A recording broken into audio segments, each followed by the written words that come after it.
महाराष्ट्र में कृषि विभाग के संशोधित आकृति बंद को लेकर अब अधिकारियों का विरोध तेज हो गया है। क्षेत्रीय स्तर पर पदों की संख्या कम किए जाने के प्रस्ताव के खिलाफ कृषि अधिकारी काली पट्टी बांधकर सरकार का ध्यान आकर्षित कर रहे हैं।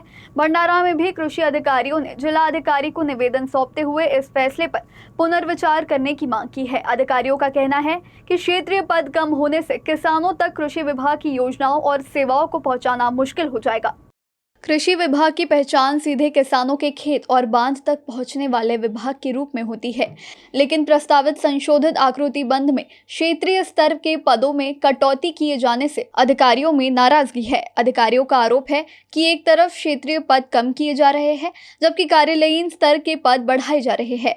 मंडल कृषि अधिकारी और उप विभागीय कृषि अधिकारी कार्यालयों की संरचना में भी बदलाव का प्रस्ताव है। कुछ कार्यालयों को बंद किए जाने की बात सामने आने से ग्रामीण और दुर्गम क्षेत्रों के किसानों को कृषि विभाग की सेवाओं के लिए अधिक दूरी तय करनी पड़ सकती है।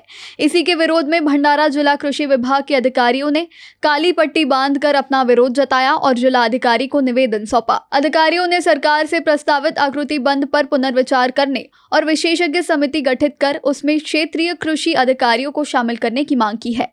क्षेत्रीय स्तरावरची पदं कमी करण्यात आलेली आहेत, कार्यालयांतर्गतची पदे वाढवलेली आहेत।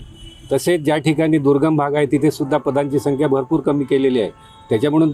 त्याच्यामुळे शेतकऱ्यांना पर्यंत पोहोचणे हे कठीण होणार आहे।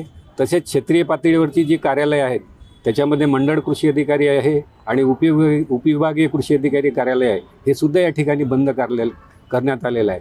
तर या माध्यमातून निवेदन देऊन आमचं हेच म्हणणं आहे की याच्यामध्ये पुन्हा तज्ञ समिती तयार करण्यात यावी, ज्यामध्ये कृषी विभागांतर्गत अधिकाऱ्यांचा सुद्धा समावेश असेल आणि पुन्हा त्यावर विचार करून एक साधक बाधक आणि शेतकऱ्यांच्या उपयोगी पडणारा असा आकृतिबंध तयार करण्यात यावा